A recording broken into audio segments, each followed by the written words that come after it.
Hi friends, welcome back. आज मैं एक हॉरर स्टोरी को एक्सप्लेन करूंगी जिसका नाम है 2 AM। ये एक ट्रू स्टोरी पर बेस्ड है। ये कुछ ऐसे स्टूडेंट्स की कहानी है जो अपने घर से दूर हॉस्टल्स में जाते हैं और कुछ आत्माओं के चंगुल में फंस जाते हैं। तो आइए जानते हैं 2 AM की स्टोरी। मूवी के स्टार्ट में हम नेहा को देखते हैं जो हॉस्टल जाने की तैयारी कर रही थी। उसके पेरेंट्स उसे स्टेशन तक छोड़ते हैं, जिसके बाद वो अकेले ही अपने सफर पर निकल जाती है। हॉस्टल पहुंचने के बाद वहां के वार्डन नेहा को उसका कमरा दिखाती है। नेहा बहुत थक चुकी थी तो वो जल्दी ही सो जाती है, पर थोड़ी ही देर में वहां वार्डन आती है जो नेहा को मैथ्स का टाइम बताती है और अगर वो लेट हो गई तो फिर उसे खाना नहीं मिलेगा। पर नेहा इतनी ही थकी हुई थी कि वो मैथ्स नहीं जाती है और वापस से सो जाती है। इसके बाद वो रात में उठ जाती है। नेहा एक मेडिकल स्टूडेंट थी। वो रात में ही उठकर पढ़ रही थी। उसे बाहर से कुछ आवाजें आती हैं पर वो उन पर कुछ खास ध्यान नहीं देती है। पर जैसे ही घड़ी में 2 बजते हैं, नेहा के दरवाजे पर कोई नॉक करता है। नेहा को समझ नहीं आ रहा था कि आखिर इतनी रात में कौन होगा। वो दरवाजा खोलकर देखती है। बाहर बहुत ही ज्यादा अंधेरा था और बाहर कोई था भी नहीं, पर नेहा के कमरे की लाइट्स फ्लिक करने लगती है और हम उसके ठीक पीछे एक घोस्ट को देख पाते हैं। नेहा इन सब पर कुछ खास ज्यादा ध्यान नहीं देती है और वो वापस अपनी पढ़ाई में बिजी हो जाती है। अब कुछ दिनों तक ऐसा ही चलता है। हर रात 2 बजते ही नेहा के कमरे के दरवाजे पर कोई नॉक करता है पर बाहर कोई भी नहीं होता है। पर एक दिन जब दरवाजा नॉक होता है तब नेहा देखती है कि बाहर कोई नहीं है, पर उसे थोड़ी ही दूर पर अंधेरे में वार्डन खड़ी दिखती है, जिसे देखकर पहले तो नेहा डर जाती है। पर फिर वो वार्डन नेहा के पास आकर पूछती है कि वो मैस में खाना खाने क्यों नहीं आती है।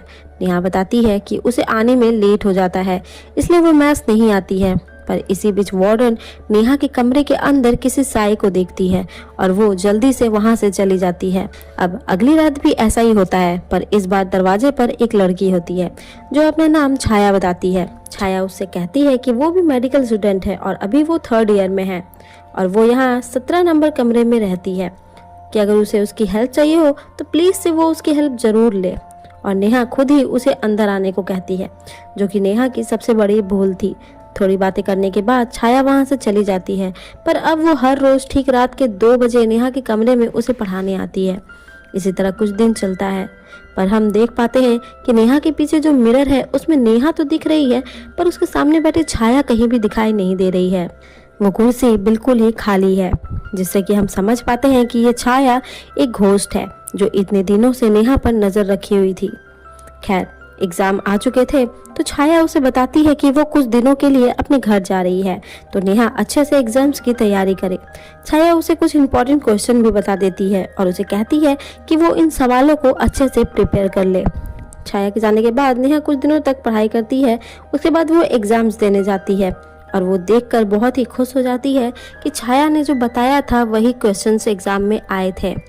अब नेहा का एग्जाम बहुत ही अच्छा जाता है, जिसके बाद वो अपने कमरे में वापस आ जाती है। नेहा की माँ का कॉल आता है और वो नेहा को अब वापस आने को कहती है। नेहा भी मान जाती है, पर वो कहती है कि वो एक बार छाया से मिलकर ही वापस आएगी। जिसके बाद नेहा नीचे जाती है रूम नंबर 70 में, पर दरवाजा बाहर से ही लॉक था। वहीं से एक स्टूडेंट गुजर रही थी। नेहा उसे छाया के बारे में पूछती है, पर वो लड़की बताती है कि यहाँ कोई भी नहीं रहता है। पर नेहा कहती है कि छाया ने तो रूम नंबर 17 ही बताया था, लेकिन वो लड़की कहती है कि ऐसा हो ही नहीं सकता है, क्योंकि ये रूम पिछले 1.5 सालों से ऐसे ही बंद है और ना ही इस हॉस्टल में कोई छाया नाम की लड़की ही रहती है। पर वो पूछती है कि छाया दिखती कैसी है, जिससे शायद से वो उसे पहचान सके। लेकिन नेहा जब उसे छाया का हुलिया बताती है तो वो लड़की चौंक जाती है और नेहा को अपने कमरे में ले जाती है और कुछ ढूंढने लगती है। जिसके बाद वो नेहा को एक तस्वीर दिखाती है और पूछती है क्या यही छाया है, जिस पर नेहा हाँ कहती है। ये सुनकर वो लड़की शॉक्ड हो जाती है। जिसके बाद वो बताती है कि वो लड़की छाया नहीं बल्कि सीमा है। 1.5 साल पहले वो दोनों काफी अच्छे फ्रेंड्स थे। सब कुछ ठीक ही चल रहा था, पर फिर अचानक से सीमा बहुत अजीब बिहेव करने लगी थी। वो खुद से ही बातें करती थी और फिर एक दिन वो एग्जाम देकर अपने कमरे में आई और फिर बाहर ही नहीं निकली। दूसरे दिन जब वार्डन ने कमरे का दरवाजा तोड़ा तो अंदर से उसकी लाश निकली। सीमा के साथ क्या हुआ किसी को भी नहीं पता चला और उसी के बाद से ही रूम नंबर 17 बंद हो गया था।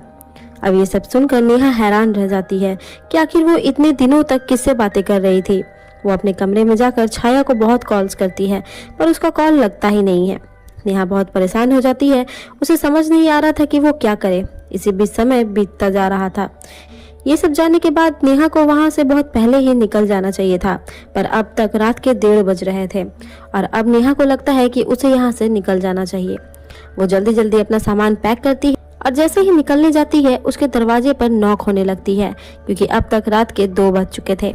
अब छाया शुरुआत से ही नेहा पर नजर रख रही थी, पर अपने कमरे में आने का नोटिसन देकर नेहा खुद ही उसके जाल में फंस गई थी।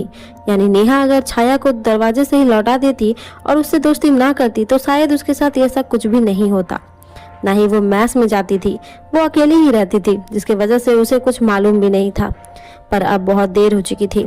अब दरवाजे के बाहर छाया यानी सीमा की घोस्ट खड़ी थी, जो नेहा को दरवाजा खोलने को कह रही थी और वो नेहा को हॉन्ट भी कर रही थी।